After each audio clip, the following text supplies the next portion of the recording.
नमस्कार दोस्तों, CDRK Saini B Ed classes YouTube channel पर आप सभी का हार्दिक स्वागत है, अभिनंदन है। हम अध्ययन कर रहे हैं जेंडर, विद्यालय और समाज।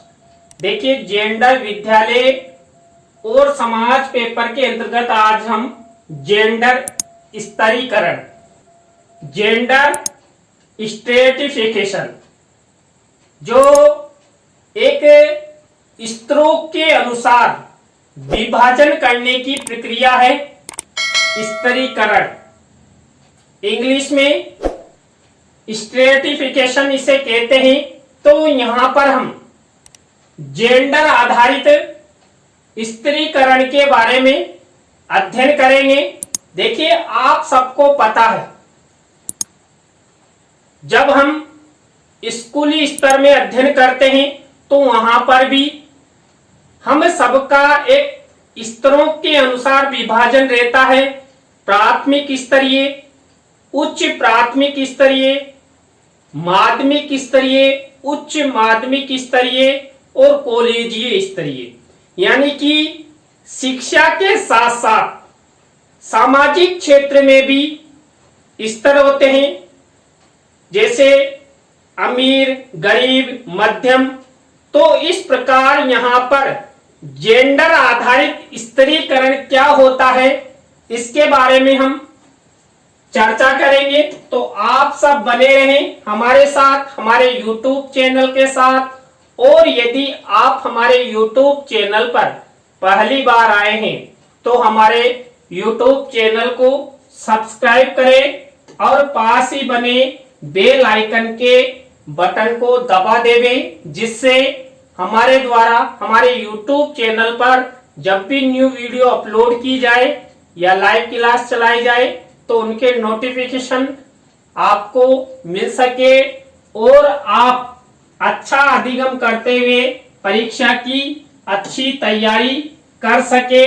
देखिए, जेंडर स्तरीकरण के अध्ययन से पहले हम स्तरीकरण के बारे में, स्ट्रेटिफिकेशन के बारे में अध्ययन करते हैं कि स्तरीकरण की प्रक्रिया हमारे समाज में प्राचीन काल से ही मौजूद रही है।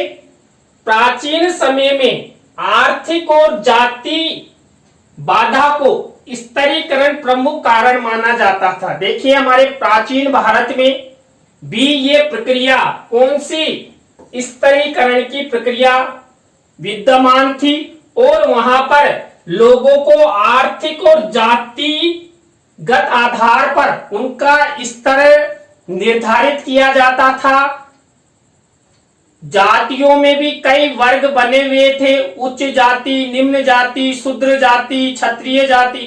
तो इस तरह हमारे प्राचीन भारत में भी इस स्तरीकरण की प्रक्रिया का प्रचलन था। लेकिन बदलते परिवेश और आधुनिकीकरण ने समाज शास्त्रियों के अनुसंधानों ने दिखाया कि कैसे समान रूप से लिंग हमारे समाज को स्तरीकृत करने में महत्वपूर्ण भूमिका निभाता है। देखिए, जब प्राचीन काल के बाद धीरे धीरे हम आगे बढ़े तो जो हमारे समाज शास्त्रीय, इन समाज शास्त्रियों ने अध्ययन किया और क्या कर दिया, ये स्तरीकरण की प्रक्रिया अपना दी। किसमें? हमारे समाज के जो पुरुष और महिला है उसमें स्तरीकरण की प्रक्रिया को आगे बढ़ाने हेतु अनेक अनुसंधानों के माध्यम से इन्होंने इस स्तरीकरण की प्रक्रिया को महत्वपूर्ण माना। स्तरीकरण के तहत महिलाओं के साथ दुर्व्यवहार किया जाने लगा। देखिए, जब यहाँ पर स्तरीकरण की प्रक्रिया प्रारंभ हो गई तो महिलाओं के साथ दुर्व्यवहार होने लगा, उन्हें इस तरह के स्तरीकरण के अधीन किया जाने लगा कि आपका स्तर कौन सा, महिलाओं का स्तर पुरुषों की अपेक्षा न्यून माने जाने लगा। तो महिलाओं के साथ दुर्व्यवहार हुआ और जो पुरुषों से लो स्तर उनका चुना गया, उस लो स्तर के अनुसार महिलाओं को परिवार में, समाज में, राज्य और राष्ट्र में रहने के लिए बाधित किया जाने लगा, उन पर दबाव डाला जाने लगा कि आपका यही स्तर है, आप पुरुषों से आगे नहीं बढ़ सकती, इसलिए आपको पुरुषों से दबकर रहना पड़ेगा। तो यहाँ पर महिलाओं को एक पुरुष और महिला में एक स्तर निर्धारित कर दिया गया। जेंडर स्त्रीकरण समाजीकरण की वह प्रक्रिया है जिसके अंतर्गत लैंगिकता की रैंकिंग या पहचान संदर्भित की जाती है। देखिए, जेंडर स्त्रीकरण के तहत क्या होता है, जो समाजीकरण की प्रक्रिया होती है, इस समाजीकरण की प्रक्रिया में ही क्या होता है, जेंडर स्त्रीकरण होता है। और जेंडर स्त्रीकरण के तहत लैंगिकता यानी कि पुरुष और महिला में रैंकिंग निर्धारित कर देती है। जैसे आपने रैंक के अंक देखे होंगे, जैसे 1 2 3 4 5, तो इस तरह उनकी रैंकिंग निर्धारित कर या समाज में उनकी पहचान निर्धारित कर दी और स्तर निर्धारित कर दिया, तो महिलाओं के साथ बहुत ही ज्यादा दुर्व्यवहार होने लगा, शोषण होने लगा। जेंडर स्त्रीकरण की प्रक्रिया के अंतर्गत पुरुष आम तौर पर महिलाओं की तुलना में उच्च दर्जा प्राप्त करते हैं। देखिए, जब जेंडर स्त्रीकरण की प्रक्रिया अपनाई जाती है किसमें, समाज में, तो पुरुष जो वर्ग होता है, पुरुषों का स्तर महिलाओं की अपेक्षा उच्च स्तरीय माना जाता है कि पुरुष तो उच्च स्तरीय समाज का एक जिम्मेदार नागरिक है और महिलाओं का स्तर न्यून है। जेंडर स्त्रीकरण लैंगिक असमानता और लिंग भेदभाव को प्रदर्शित करता है। देखिए, जब पुरुषों का स्थान उच्च माना जाएगा और महिलाओं का स्थान न्यून माना जाएगा, यानी ऊंच नीच का भाव यहाँ पर दिखाई देगा, असमानता का भाव दिखाई देगा, लिंग भेदभाव यहाँ पर हमें दिखाई देगा। किसके अंतर्गत, स्त्रीकरण के अंतर्गत। जेंडर स्त्रीकरण के अध्ययन के लिए कई तरह के दृष्टिकोण प्रयोग में लिए जाते हैं। देखिए, जब पुरुष और महिला का जेंडर स्त्रीकरण किया जाता है तो कई ऐसे दृष्टिकोण होते हैं जिनका प्रयोग किया जाता है। मान लीजिए, कई बार पुरुष और महिला में काम के आधार पर, जिम्मेदारी के आधार पर, परिवार को चलाने के आधार पर या व्यवसाय करने के आधार पर, शिक्षा के आधार पर कई प्रकार के ऐसे दृष्टिकोण हैं जिनके आधार पर भारतीय समाज में जेंडर स्त्रीकरण किया जाता है और उस जेंडर स्त्रीकरण के द्वारा महिलाओं का अधिक शोषण किया जाता है। लेकिन बाद में समाज में इनका एक अलग श्रेणी का वर्ग बन गया। किनका, महिलाओं का, जिसे जेंडर स्त्रीकरण के नाम से जाने लगा।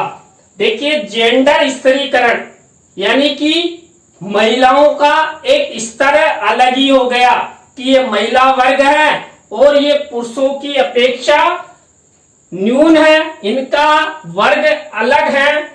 जेंडर स्त्रीकरण क्षेत्र के अधिकांश शोध मोटे तौर पर परिभाषित पुरुषों और महिलाओं के जीवन की परिस्थितियों के बीच अंतर को केंद्रित करते हैं। देखिए, हमारे समाज में, चाहे हमारे भारतीय संविधान द्वारा महिला और पुरुष को समान दर्जा दिया गया है, लेकिन जो जेंडर स्त्रीकरण की प्रक्रिया है, इस जेंडर स्त्रीकरण की प्रक्रिया के तौर पर यदि मोटे तौर पर देखा जाए तो पुरुषों और महिलाओं के जीवन को क्या किया जाता है, एक अंतर यहाँ पर डिवाइड कर दिया जाता है। यानी कि यहाँ पर अंतर दिखाने का प्रयास किया जाता है कि महिलाओं से अच्छे पुरुष हैं और पुरुषों का स्थान उच्च होना चाहिए और पुरुषों का मुकाबला महिलाएं नहीं कर सकती। तो यहाँ पर जेंडर स्त्रीकरण के तहत ये काम किया जाता है।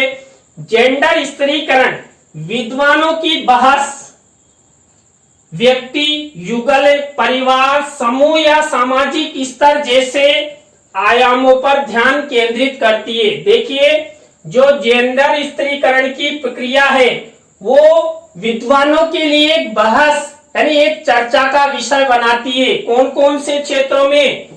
व्यक्तियों के क्षेत्र में कि महिला और पुरुष, देखिए सब एक ही देश के नागरिक है, लेकिन यहाँ पर बहस विद्वानों के लिए बहस का मुद्दा बन जाएगा। क्यों?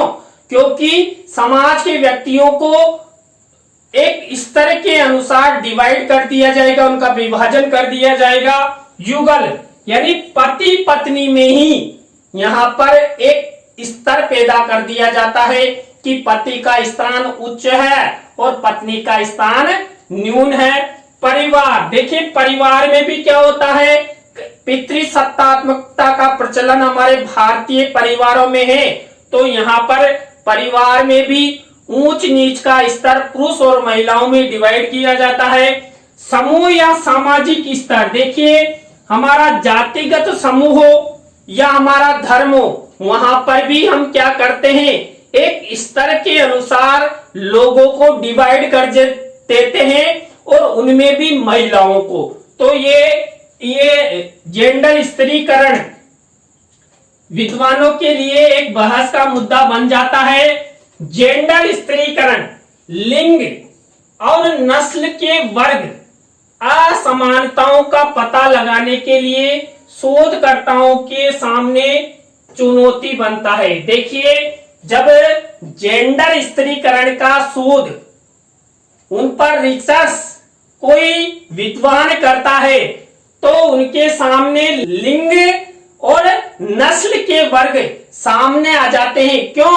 क्योंकि जब समाज के व्यक्ति एक समान है, लेकिन हमारी सामाजिक व्यवस्थाओं के अंतर्गत क्या किया जाता है, महिला और पुरुष में भेद किया जाता है। उनका कार्य आदि के आधार पर स्तर निर्धारित किया जाता है। नेतृत्व की क्षमता के आधार पर स्तर निर्धारित किया जाता है। जेंडर स्त्रीकरण पुरुष और महिलाओं में यौन लक्षणों के आधार पर उनमें विभाजन करता है। देखिए, कई बार क्या होता है, जब जेंडर स्त्रीकरण किया जाता है तो पुरुष और महिलाओं में यौन संबंधी लक्षण होते हैं। कुछ जन्नांग ऐसे होते हैं जो पुरुष और महिला में अलग ही दिखाई देते हैं, तो उनके आधार पर भी यहाँ पर विभाजन किया जाता है। तो जेंडर स्त्रीकरण को बढ़ावा मिलता है और समाज में जेंडर स्त्रीकरण खत्म होने के बजाय और अधिक वृद्धि करता है। आपने देखा होगा कि यौन आधार पर ज्यादा से ज्यादा भेदभाव असमानताएं की जाती है। जेंडर स्त्रीकरण की जांच व्यक्तिगत परिणामों और अंतः क्रियाओं के स्तर पर या एक वृहद परिप्रेक्ष्य के साथ की जा सकती है, जो देशों में लैंगिक असमानताओं के सूचांक की तुलना करता है। देखिए, यदि जेंडर स्त्रीकरण की जांच की जाए तो कई सूचांक की तुलना यानी भेदभाव अंतर यहाँ पर इस प्रक्रिया के तहत स्पष्ट रूप से दिखाई देगा कि जेंडर स्ट्रेटिफिकेशन क्या है और इसके अनुसार हम कितनी असमानताएं करते हैं। देखिए, भारतीय समाज को देखा जाए, यदि भारतीय समाज में महिलाओं का विकास अधिक होता है, उन्नति होती है, तो देखा जाएगा कि महिलाओं को समानता का दर्जा है और उन्हें बराबर का अधिकार प्रदान किया जाता है, जिससे समाज में समानता है। लेकिन भारत में तो सबसे ज्यादा जेंडर स्त्रीकरण, जेंडर विभाजन किया जाता है। क्यों? क्योंकि हमारे भारतीय समाज में तो महिलाओं के प्रति कई प्रकार की नकारात्मक धारणाएं, विचारधाराएं, मान्यताएं, कानून प्रचलित है। तो महिलाओं का विकास इस तरह आगे नहीं बढ़ पाता है।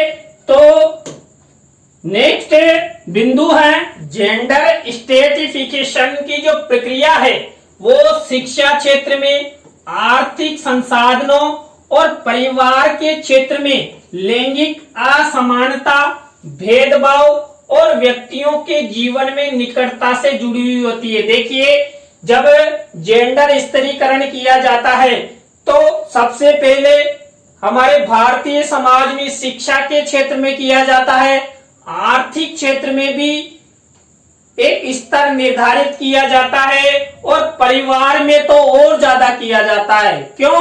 हमारे भारतीय परिवारों का तो कहना ही अलग है। महिलाओं के प्रति तो उनकी सकारात्मक धारणा होती नहीं है, पितृसत्तात्मकता का अधिक बोलबाला है और महिलाएं यदि बाहर चली जाएं, शिक्षित हो जाएं, तो कई प्रकार की धारणाएं हमारे परिवारों में जुड़ी हुई होती है। तो यहाँ पर परिवारों में जेंडर स्तरीकरण स्पष्ट रूप से दिखाई देता है।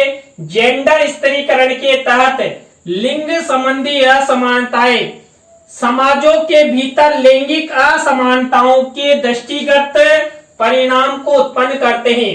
देखिए, कई बार जब पुरुष और महिला में एक स्तर निर्धारित किया जाता है तो कई प्रकार के ऐसे दुष्परिणाम उत्पन्न हो जाते हैं। आपने देखा होगा कई बार परिवारों में लड़ाई झगड़े, कलह आदि की प्रक्रिया प्रारंभ हो जाती है। तो उसका मुख्य कारण यही है, जेंडर स्त्रीकरण। देखिए, क्यों? क्योंकि इसके तहत महिलाओं के साथ भेदभाव किया जाता है, असमानताएं की जाती है, शोषण किया जाता है और उन्हें नेतृत्व क्षमता के बजाय आर्थिक दबाव में रखा जाता है। तो कई प्रकार के यहाँ पर दुष्परिणाम सामने आते हैं। जेंडर स्त्रीकरण के तहत लैंगिक असमानता एवं भेदभाव के साथ साथ अध्ययन, शिक्षा, जीवन प्रत्याशा, व्यक्तित्व हितों, पारिवारिक जीवन, कैरियर और राजनीतिक संगठनों सहित कई क्षेत्रों में अनुभवित किया जाता है। किसको? जेंडर स्ट्रेटिफिकेशन को कई क्षेत्रों, जैसे मान लीजिए अध्ययन का क्षेत्र, शिक्षा का क्षेत्र, जीवन प्रत्याशा का क्षेत्र, व्यक्तित्व हितों या पारिवारिक जीवन हो या कैरियर बनाना हो या राजनीतिक संगठन हो। देखिए, हर जगह यहाँ पर जितने भी हमने ये क्षेत्र आपको मैंने बताया, हर क्षेत्र में महिला का स्तरीकरण होता है, महिला के साथ असमानता होती है, भेदभाव होता है। आज वर्तमान में धीरे धीरे परिवार समझने लगे हैं कि जितना स्थान हम पुरुषों को देते हैं, अपने लड़कों को देते हैं, उतना ही स्थान हमें हमारी बालिकाओं को देना चाहिए, जिससे यदि वो शिक्षित होगी तो दो परिवारों का वो पालन पोषण कर सकेगी, अपना फ्यूचर निर्माण कर सकेगी। तो आज की क्लास में हमने जेंडर स्तरीकरण, जेंडर स्ट्रेटिफिकेशन के बारे में अध्ययन किया। आपको वीडियो कैसा लगा कमेंट्स में हमें जरूर बताएं। नए टॉपिक के साथ हम आपसे फिर मिलेंगे CDRK Saini B.Ed classes YouTube channel पर। तो राम राम सा, बाय।